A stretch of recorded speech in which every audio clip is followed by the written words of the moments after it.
ஒரு திருடு போதும் அற்புதத்திற்கு தடை, ஒரு பொய் போதும் நரகத்தில் தள்ளப்பட, ஒரு கசப்பு போதும் மோட்ச பாக்கியமே கிடைக்காது போயிடும்.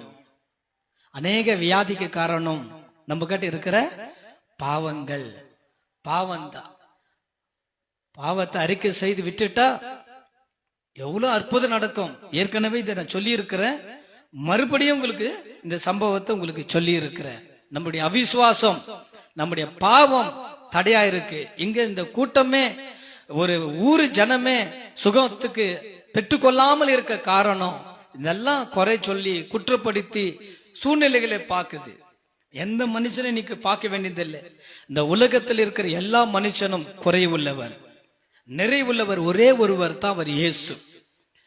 சபைக்கு வருகிற எல்லாமே நிறைவானவங்களா? 100க்கு 100 சபைக்கு வருகிற ஜனங்கள் குறைவுள்ளவர்கள். தெரிஞ்சுங்க. தாமஸ் சர்ச்சுக்கு போறவங்க எல்லாம் யோகியமானவங்க சர்ச்சுக்கு வரக்கூடாது. ஏன்னா உங்களுக்கெல்லாம் யோகியமானவர்களுக்கெல்லாம் பரலோகம் தான். நான் சொல்றது சத்தியம். யோகியமானவர்களுக்கும் ரொம்ப பர்ஃபெக்ட் மேன்கெல்லாம் என்னது தேவை? உங்களுக்கெல்லாம் பரலோகம். இந்த சபை குறைவுள்ளவர்கள், பலவீனமானவர்களுக்கு, வியாதி உள்ளவர்களுக்கு, கர்த்தருக்காக வாழ முடியலன்னு தடுமாறுறாங்களே, அவங்களுக்கு தான் சபை.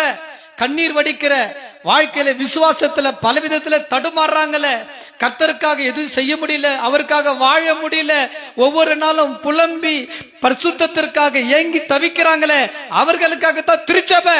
திருச்சபை சுத்திகரிக்கிற ஒரு ஸ்தலம்.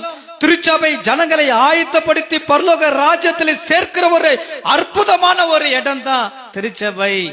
இங்கெல்லாம் எல்லாம் சுத்தமானவர்களுக்கான இடம் இல்ல, சுத்திகரிக்கப்பட வேண்டிய ஒரு இடம் இது.